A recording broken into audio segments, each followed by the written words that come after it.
चंदनपुर के ठाकुर रघुनाथ एक बहुत ही सम्मानित और नेकदिल व्यक्ति थे।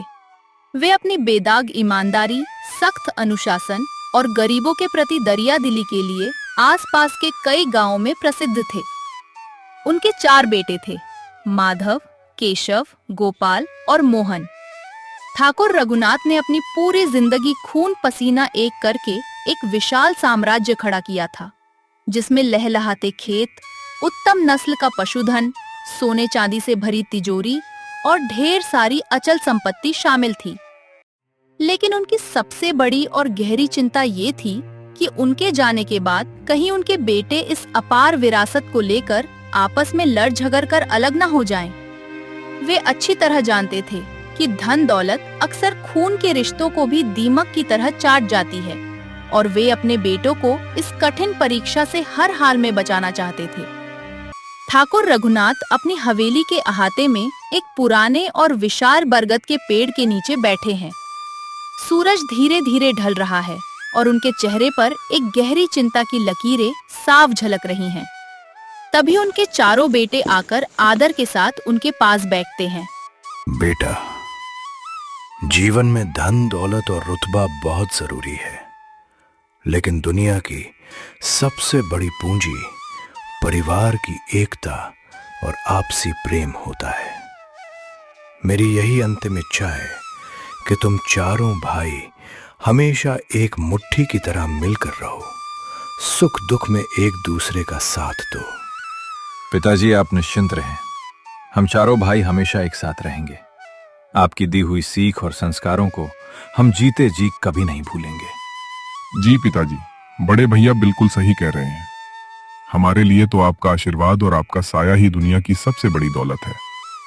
ये सुनकर मुझे बहुत तसल्ली मिली, लेकिन याद रखना, इंसानी फितरत की असली परीक्षा तो तब होती है जब उसके सामने संपत्ति और अधिकारों का सवाल आकर खड़ा होता है।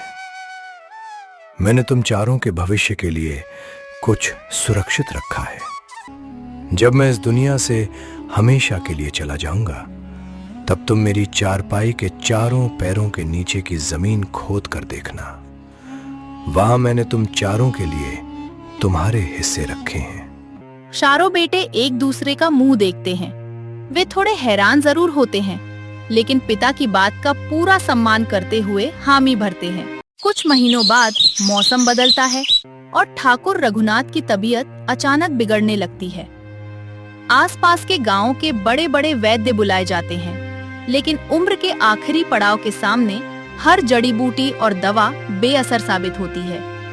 एक दिन सूरज उगने से ठीक पहले ही ठाकुर रघुनाथ इस दुनिया को अलविदा कह देते हैं। पूरा चंदनपुर गांव गहरे शोक में डूब जाता है। चारों बेटों की आंखों से आंसुओं की धारा थमने का नाम नहीं लेती। शव यात्रा और अंतिम संस्कार के सभी कर्मकांड पूरे करने के बाद भारी मन से चारों बेटे घर लौटते हैं। सूने आंगन में उन्हें अपने पिता की आखिरी बात याद आती है।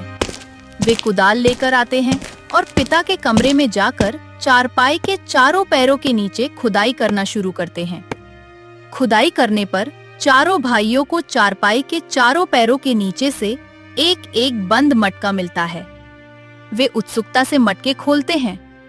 अरे, मेरे मटके में तो बेशकीमती हीरे और जवाहरात भरे हुए हैं। और मेरे मटके में तो पुराने जमाने के शुद्ध सोने और चांदी के सिक्के हैं। लेकिन मेरे मटके में तो बस सूखी मिट्टी भरी है। ये क्या मजाक है? और मेरे मटके में ये क्या? इसमें तो जानवरों की हड्डियां हैं। ये कैसा बंटवारा है? आप दोनों को हीरे मोती और सोना चांदी, और हमें मिट्टी और हड्डियां दी गईं। क्या पिताजी को हमसे रत्ती भर भी प्यार नहीं था? क्या हम उनके सगे बेटे नहीं थे? बिल्कुल बड़े भैया, ये तो हमारे साथ सरासर अन्याय है। ऐसा पक्षपात पिताजी कैसे कर सकते हैं? माधव और केशव थोड़ी देर सोचते हैं। उनके चेहरे पर भी उलझन है, लेकिन वे अपने भाइयों का दुख नहीं देख पाते। गोपाल, मोहन, तुम शांत हो जाओ। अगर तुम्हें लगता है कि तुम्हारे साथ अन्याय हुआ है, तो तुम चाहो तो हमारे हिस्से में से आधा आधा ले सकते हो। मुझे और केशव को इसमें कोई आपत्ति नहीं होगी। लेकिन अगले ही दिन गांव के कुछ लोग गोपाल और मोहन के असंतोष का फायदा उठाने लगते हैं। खासकर गांव का सबसे लोभी और चालाक व्यक्ति लाला छगनमल। राम राम, ये तो सरासर अन्याय हुआ है तुम्हारे साथ। 2 भाइयों को असली खजाना और तुम 2 को कौड़ियों के भाव की मिट्टी और हड्डियां। ये कैसा अंधेर है भाई? लाला जी, बात तो आपकी सही है, लेकिन हमारे बड़े भाई तो हमें अपना आधा हिस्सा खुशी खुशी देने को तैयार हैं। अरे बड़े भोले हो तुम दोनों। अगर आज वे दया खाकर दे भी रहे हैं तो कल क्या अंडरस्टैंडिंग नहीं बदलेगा? कल को उनकी पत्नियां ताने मारेंगी। मेरी मानो, सीधे राजा की कचहरी में केस डालो और कानूनी रूप से अपना बराबर का हिस्सा मांगो। गोपाल और मोहन गहरी सोच में पड़ जाते हैं। तभी हवेली के सबसे पुराने और वफादार नौकर हरिया काका वहां आते हैं, जिन्होंने बचपन से चारों को खिलाया है।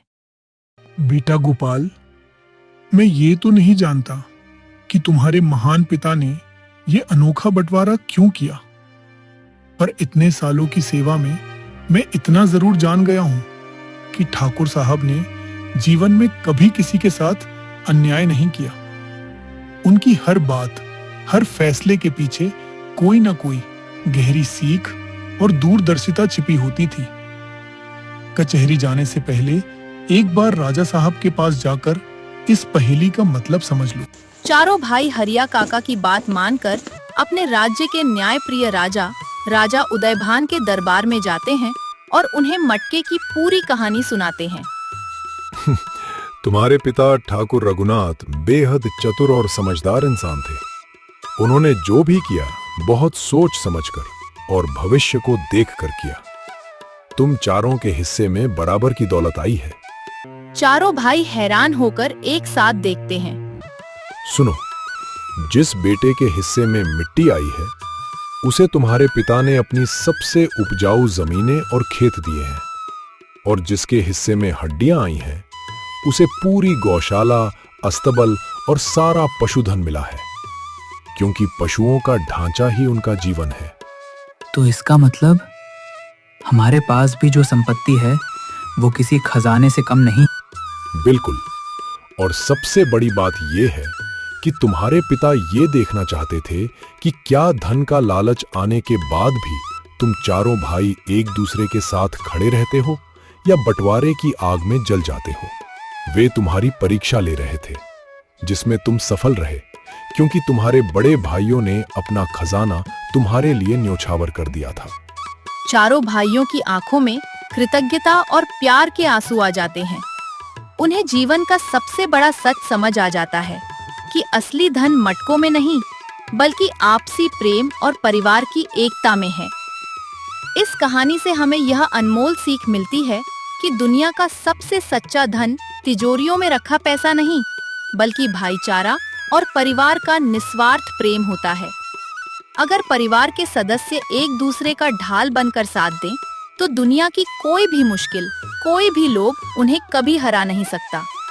एकता ही सबसे बड़ा धन है।